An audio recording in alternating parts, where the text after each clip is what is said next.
Hola, en este video veremos cómo podemos utilizar tablas de frecuencia para poder resumir información o datos. Tenemos el siguiente ejemplo. En los Juegos Olímpicos de Río de Janeiro de 2016, en la prueba eliminatoria de natación de 100 metros libre varonil, los nadadores de 40 países registraron tiempos inferiores a 50 segundos. En la tabla siguiente se van a mostrar los tiempos. Tenemos allí una lista de tiempos. Como vemos, los datos están ordenados ya de menor a mayor y vemos que el que hizo menos tiempo, el nadador que hizo menos tiempo, hizo 47.9 segundos. El que hizo más tiempo es el que hizo 49.82 segundos. Cuando tenemos demasiada información numérica, demasiados registros, el poder interpretar, el poder valorar esta información es difícil, por lo tanto se recurre a la creación de resúmenes. Y una forma de resumir los datos es a través de la creación de tablas de frecuencias. Cuando son demasiados datos diferentes, como vemos aquí, que hay demasiados datos diferentes, se recurre a la creación de intervalos y a la agrupación de estos datos en intervalos para poder contar y representar las frecuencias. A partir de los datos anteriores se creó esta tabla en la cual aparecen los intervalos, que no es más que un rango que tiene un límite inferior y un límite superior, en donde el 47.9 para el primer intervalo es el límite inferior y el 48.2 el superior, lo cual quiere decir que dentro de esta fila vamos a contar únicamente a los números que se encuentran entre estos dos números y encontramos cuatro datos que se encuentran entre estos dos números. Vamos a ver en la tabla anterior, serían estos cuatro, el 47.9 hasta el 48.12. El 48.22 no, porque ya es mayor, ya no abarca el intervalo que está hasta el 48.2. Entonces, el intervalo es hasta el 48.2, ya no abarca el 48.22, que es mayor.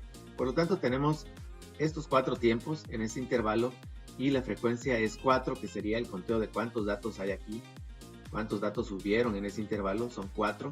Después vamos con el segundo intervalo, la segunda fila, que va del 48.2, tocando el 48.2 hasta un poquito menor al 48.5. Esta es la interpretación que nosotros le vamos a dar al uso del corchete y al uso del paréntesis. El uso del corchete quiere decir que este número que se encuentra aquí con el corchete debe ser abarcado, debe ser incluido en el conteo, y el paréntesis, por su parte, quiere decir que el dato 48.5 no debe ser incluido en el conteo, es decir, vamos a buscar números que se encuentren hasta un poquito antes de esta cantidad, ya que esta cantidad la vamos a incluir en el siguiente conteo o en el siguiente intervalo. En el intervalo del 48.2 al 48.5, los siguientes números: 48.22, 48.27, 48.35, 48.39, 48.46, 48.47, 48.49. Estos datos, que son 7, los tomamos obviamente de la tabla. Empezamos a buscar los mayores del 48.2 hasta los menores del 48.5 y encontramos esos 7 datos. Aquí lo vamos a ver. Está el 48.22, que es mayor al 48.2, hasta llegar, aquí tenemos todos los mayores, hasta llegar a el 48.49, que es el último, que es menor a 48.5. Este 48.51 ya es mayor a 48.5, por lo tanto no se incluye en el conteo de ese intervalo. Veamos ahora entonces que fueron 7 datos los que están en este grupo, en este intervalo, y vamos a ver el siguiente intervalo, que comienza con el 48.5 hasta el 48.8. Tenemos el límite inferior, 48.5 hasta el 48.8, pero sin abarcar o sin tocar o sin incluir al 48.8, que es lo que indica este paréntesis. Entonces, desde el 48.5 hasta el menor que encontremos, a 48.8, son los que vamos a incluir aquí en este intervalo, registrándose estos 11 tiempos. Si vamos a ver en la tabla, tendríamos desde el 48.51 hasta el 48.78 en ese intervalo. Aquí desde el 48.5 hasta el 48.78, que es todos estos, que son 11. El 48.80 ya no lo vamos a incluir porque en nuestro intervalo dice que no hay que incluirlo. Eso es lo que dice el paréntesis que tenemos que aquí, que no hay que incluirlo. Entonces no lo incluimos, son 11 datos nada más que están en este rango o intervalo. Para el siguiente intervalo vamos a establecer aquí cuál fue la razón de cambio entre el límite inferior y el límite superior, viendo que hay 3 décimas, de 0.2 a 0.5 hay 3 décimas, de 0.5 a 0.8 hay 3 décimas. En el siguiente intervalo vamos a tener también de 0.8 a 0.1 3 décimas. Del 48.8 al 49.1 sería el siguiente intervalo. Y vamos a empezar a contar desde el 48.80 hasta el 49.05, haciendo un total de 6 datos. Los volvemos a revisar aquí en nuestra tabla. Es este. Este ya no, porque es mayor a lo que sería el 48.1. Por lo tanto, ya no lo incluimos en nuestra tabla. Fueron entonces 6 datos. Para el siguiente intervalo tenemos del 49.1 al 49.4, ya que son 3 décimas, decíamos, del límite inferior al superior. Y en este rango tenemos al 49.14, al 49.16, al 49.20, al 49.24, al 49.24 otra vez, al 49.25, al 49.37 y al 49.38, haciendo un total de 8 datos si los buscamos en la tabla. Lo mismo con el siguiente intervalo, vamos a tomar del 49.4 al 49.7, 3 décimas de amplitud del intervalo, encontrando únicamente 3 datos.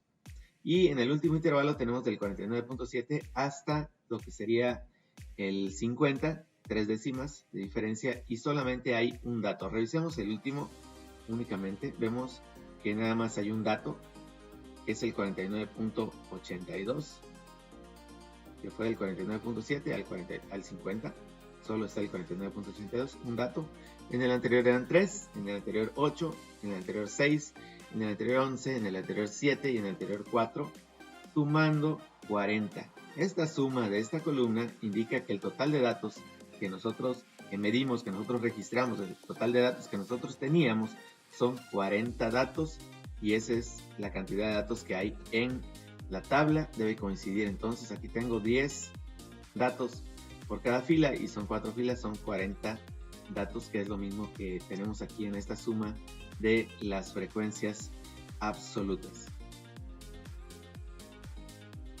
Vamos a hablar ahora de los límites inferior, superior y de la amplitud del intervalo, que es la diferencia entre estos dos límites. Para el primer intervalo vamos a encontrar que el límite inferior es la cantidad más pequeña, la que está a la izquierda, y es 47.9. Para el siguiente intervalo tenemos que la cantidad más pequeña es 48.2, ese es el límite inferior. Y para el siguiente intervalo tenemos que la cantidad más pequeña es 48.5, ese es el límite inferior. Para el caso del límite superior será la cantidad más grande del intervalo, que en este primer intervalo es 48.2, en el siguiente es 48.5 y en el siguiente es 48.8, o sea, la cantidad que está al lado izquierdo y es la más grande. La diferencia entre estos límites sería la amplitud del intervalo, es la resta que podemos hacer si al superior le quitamos el inferior, dándonos un resultado de 0.3 en todos los intervalos, ya que la amplitud de los intervalos de esta tabla es siempre la misma. Veamos ahora las siguientes preguntas. ¿El tiempo de un nadador puede quedar registrado en dos intervalos diferentes? La respuesta es no, ya que tenemos a los datos agrupados por intervalos en un rango. Si una cantidad está contenida dentro de ese rango, ya no puede estar contenida en el rango siguiente, ya que el rango siguiente son números más grandes. Entonces no puede estar registrado en dos intervalos diferentes, a menos que el nadador haya hecho dos intentos o dos pruebas, y por cada prueba se le haya registrado un tiempo, entonces podría ser que sí. Pero en la tabla que tenemos no se registra el tiempo de un nadador en dos intervalos diferentes. Un mismo tiempo no puede estar en dos intervalos, no puede ser contado en dos intervalos. Ninguno de los intervalos incluye el mismo tiempo, por lo tanto la respuesta es no. En la otra pregunta, si un nadador hubiera hecho un tiempo de 48.999 segundos, ¿en qué intervalo hubiera quedado registrado? Si volvemos a ver a nuestros intervalos, tenemos uno que es del 48.8 hasta el 49.8. 49.1. En ese intervalo quedaría registrado ya que el 48.999 es menor que el 49.1. Si encontramos otro nadador que tuvo un tiempo de 49.009, este también estaría dentro del mismo intervalo, ya que el 49.009 sigue siendo menor al 49.1. El 49.1 es como tener 49.100. Entonces ese es mayor al 49.009. En el siguiente inciso tenemos que ubicar en la recta los puntos medios de cada intervalo y escribir el número que corresponde a cada uno. Aquí tenemos ya los puntos medios, se obtienen sumando estas dos cantidades, 47.9 más 48.2 y dividiendo entre 2. Con eso obtenemos el 48.5. Para el punto medio del 48.2 al 48.5 sumamos esas dos cantidades y dividimos entre 2 y obtenemos el 48.35. Para el 45.8 al 48.5 al 48.8 sumamos las dos cantidades y dividimos entre 2 para obtener el punto medio y así sucesivamente. ¿Cuántos nadadores registraron un tiempo menor a 48.5? 11 nadadores. Yo tendría que ir a la tabla original para ver cuántos nadadores registraron un tiempo menor a 48.5. El 48.49, que es 1, 2, 3, 4, 5, 6, 7, 8, 9, 10 y 11. Son 11 datos entonces, los menores a 48.5. Lo único que tenemos que hacer es básicamente contar esos números. Son 11 nadadores. Ahora, ¿cuántos registraron un tiempo mayor o igual a 48.8? Tenemos que contar también los mayores y son 18.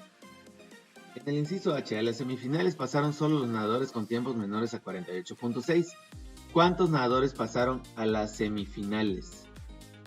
Tendríamos que ver aquí cuáles son los que tienen tiempo menor a 48.6. Obviamente vamos nuevamente a la tabla original a contar y obtenemos 16 registros, 16 nadadores que son los que pasarían siguiendo este criterio de que pasan únicamente los que tienen tiempo menor a 48.6. Si elabora una tabla de frecuencias sin agrupar los datos en intervalos, ¿cuántas filas tendría la tabla? Bueno, aquí tendríamos 38 filas, ya que por cada número diferente, por cada dato diferente, tendríamos que colocar una fila. Y como tenemos dos datos que se repiten, nos quedan 38 diferentes.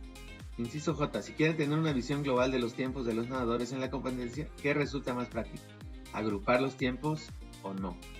Bueno, ya vimos que se obtiene una lectura más rápido a través de ese resumen a que si no tenemos los datos resumidos. Por lo tanto, es más práctico agruparlos. Bueno, espero que haya quedado claro cómo se realiza esta agrupación de datos en tablas de frecuencia por intervalos y lo más importante, que tengamos en consideración que el hacer estas tablas nos va a facilitar la lectura de los datos, la interpretación de los mismos para poder darle un significado más rápido a este conjunto de datos. Hasta la próxima.